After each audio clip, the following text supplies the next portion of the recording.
हैं, टीवी में भी देखते हैं, बहुत बहुत प्राणायाम करते हुए देखते हैं। नहीं, जितनी भी क्रिया मार्ग की प्रक्रियाएं हैं, तकनीक हैं, वो बड़ी बड़ी रहस्यमयी हैं। वो ऐसे पब्लिक प्लेटफॉर्म्स पे है, पब्लिकली नहीं होती। आप किसी श्वास लेने की प्रक्रिया जिसको आप पब्लिकली करते हैं, उसे आप क्रिया मार्ग की एक घटक के रूप में देख के उसी को क्रिया समझने की भूल ना करते हैं।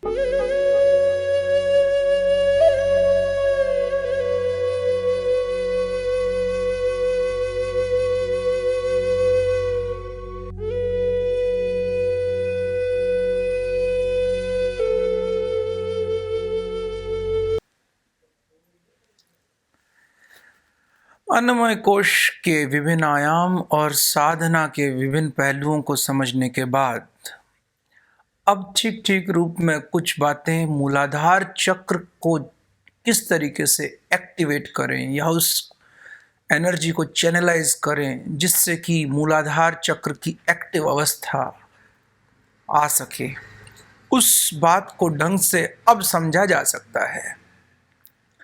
जैसा कि हमने थोड़ा सा जानने का प्रयास किया कि होश का अर्थ क्या है और किस तरीके से अन्नमय कोश पर अटकी चेतना पूरा जीवन शरीर केंद्रित, शरीर पर स्थित और शरीर की जरूरतों पर ही अटकी हुई रहती है। ऐसी अवस्था के लोगों का अहंकार भी शरीर पर ही केंद्रित हो जाता है। अपने को शरीर मानते हैं, शरीर से ही उनकी गहरी आइडेंटिटी, गहरा तादात्म्य बन जाता है। तो फिर उसको तोड़ने के लिए होश और होश के क्या मायने हैं, ध्यान में बार बार ये शब्द प्रयुक्त होता है, होगा। तो होश को हमने समझने का प्रयास किया, लेकिन अब मूलाधार चक्र के बारे में साधना का एक पहलू बहुत स्पष्टता से समझे। बहुत से ध्यानी इस बात में बहुत बड़ी गलती करते हैं, बहुत बड़ी नासमझी है। मूलाधार एक जंक्शन है और हम जंक्शन पर ध्यान केंद्रित नहीं करते। बहुत से मित्र मूलाधार पर ध्यान टिकाने की कोशिश करते हैं। मूलाधार पर ध्यान टिकाने का कोई अर्थ नहीं है। अन्नमय में प्राण कंपित हैं। ये अन्नमय कोश है, ये प्राणमय है और ये जंक्शन है। और मैं जंक्शन पर अगर ध्यान केंद्रित करूंगा, जंक्शन पर, तो उससे कोई लाभ नहीं। मैं अन्नमय पूरे होश युक्त होके होश को यहां से मुक्त करके इस जंक्शन को पार करते हुए प्राणमय की तरफ ले जाऊं, ये एक पक्ष है। तो होश बड़ा महत्वपूर्ण। बार बार होश को विभिन्न विभिन्न आयामों से समझने का प्रयास कीजिए कि होश साधना क्या। गीता में कृष्ण ने बहुत सी बार कहा, अर्जुन होश युक्त हो, ओ अर्जुन जागृत हो, जागरूकता से जी, या योग युक्त हो। तो ये होश को समझना बड़ा मुश्किल। बार बार बुद्ध ने होश के ऊपर बड़ा जोर दिया। तो ये होश एक पक्ष, लेकिन दूसरा पक्ष प्राण केंद्रित है। अन्नमय में जो प्राण है, प्राणमय में वो और सूक्ष्म हो जाता है।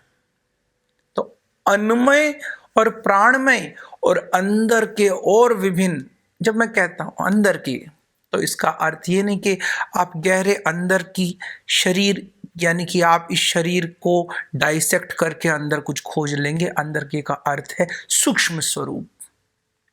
ये स्थूल का सूक्ष्म स्वरूप, या कहें सटल, बारीक स्वरूप हैं और उनके विस्तार उसी रूप में है। जैसे ये शरीर जितना सॉलिड है तो ये स्पष्ट इस रूप में दिखता है, तो इसी से दूसरा कोश वो इससे थोड़ा विस्तृत होगा, तीसरा कोश और विकसित होगा, चौथा कोश और अधिक विस्तृत होगा। तो चेतना जैसे जैसे कोश बदलेगी या जिस कोश पर होगी, उतना उसकी विराट या विकराल या और बहुआयामी स्वरूप उभर के आएगा चेतना का। तो इसलिए कहा जाता है कि संतों की दृष्टि बड़ी बड़ी वृहद, बड़ी बड़ी व्यापक, बड़ी बड़ी दुर्गामी होती है। उसका अर्थ इतना कि संत असल में अंतिम जो आनंदमय कोश उस पर पहुंचते। तो आनंदमय कोश, आनंद की अवस्था बहुत बहुत व्यापक है, अनंत स्वरूपा है।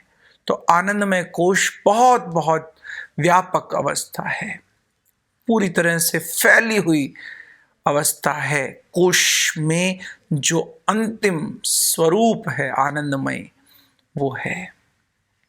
तो अब ये प्राण है ब्रिज, मुख्यतया 4 कोशों तक। 5वें कोश पे छलांग, अंतिम छलांग है, वो बड़ी बारीक और गहराई से समझने की बात। लेकिन अन्नमय, प्राणमय, मनोमय, विज्ञान में, इन सब कोशों का जो ब्रिज है वो है प्राण।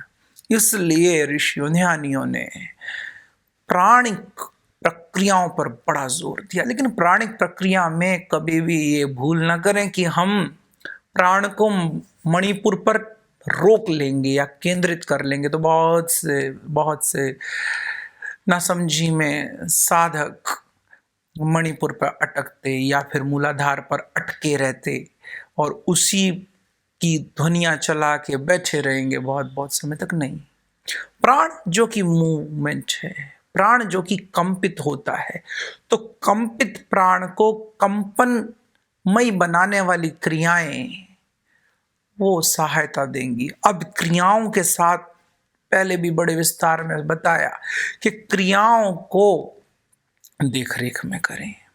होश आप अपने से ठीक ठीक कई कई पहलुओं को समझ के साधने का प्रयास कर सकते हैं।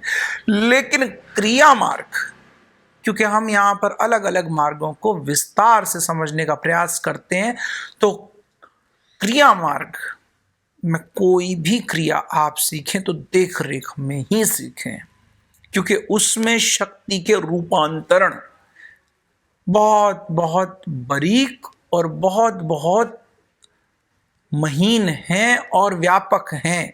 उनकी समझ कभी कभी बहुत सालों के अभ्यास के बाद भी नहीं विकसित हो पाती। इसलिए किसी की देख रेख में आप ठीक ठीक शक्ति का रूपांतरण होता हुआ अनुभव कर सकते हैं। बड़ा आसान लगता है। ईड़ा को आप जानते हैं जिस रूप में कि ये बाईं नासिका है, बाईं नासिका से श्वास लेना ही तो बायां स्वर चलना है, या दाईं नासिका से श्वास लेना ही तो दायां स्वर चलना है। ये तो हम बहुत देखते हैं, टीवी में भी देखते हैं, बहुत बहुत प्राणायाम करते हुए देखते हैं। नहीं, जितनी भी क्रिया मार्ग की प्रक्रियाएं हैं, तकनीक हैं, वो बड़ी बड़ी रहस्यमयी हैं। वो ऐसे पब्लिक प्लेटफॉर्म्स पे है, पब्लिकली नहीं होती। आप किसी श्वास लेने की प्रक्रिया जिसको आप पब्लिकली करते हैं, उसे आप क्रिया मार्ग की एक घटक के रूप में देख के उसी को क्रिया समझने की भूल ना करते हैं। क्रिया जब अनेक अनेक प्राणिक विधियां इकट्ठी होके एक पूरा का पूरा एक स्वरूप निर्मित होता है, तब कहलाती है। क्रिया का अर्थ है एक पूरी तकनीक जिसमें शक्ति के इस शरीर में केंद्र, उनका ध्यान दिया जाएगा। कैसे एक केंद्र से दूसरे केंद्र तक बार बार शक्ति की छलांग लगेगी, कैसे किसी विशेष केंद्र पर ही शक्ति बार बार मूव करे। तो उसमें नाभि का अपना एक महत्वपूर्ण रोल है, उसमें अलग अलग बिंदुओं का बड़ा रोल है, उसमें श्वास को कहाँ रोकना है, कहाँ चलाना है, उसका बड़ा रोल है। तो इस प्रकार से क्रिया बड़ी महीन और बड़ी जटिल तकनीक है। और कुंडलिनी या क्रिया मार्ग में, क्रिया मार्ग का अर्थ क्रिया जिसमें महत्वपूर्ण बिंदु है, तो उससे शक्ति उठती या उससे शक्ति रूपांतरित होती। तो इस रूप में अगर ठीक ठीक तरीके से समझा जाए तो निश्चित रूप से हम क्रिया मार्ग के सब नासमझियों को छोड़ते हुए जो उसका सम्यक रूप है, या जो उसका रूप हमें ठीक ठीक साधना की ओर अग्रसर करे, उस पर चलाने के लिए प्रेरित करेगा, उस पर चलाने के लिए सहायता करेगा।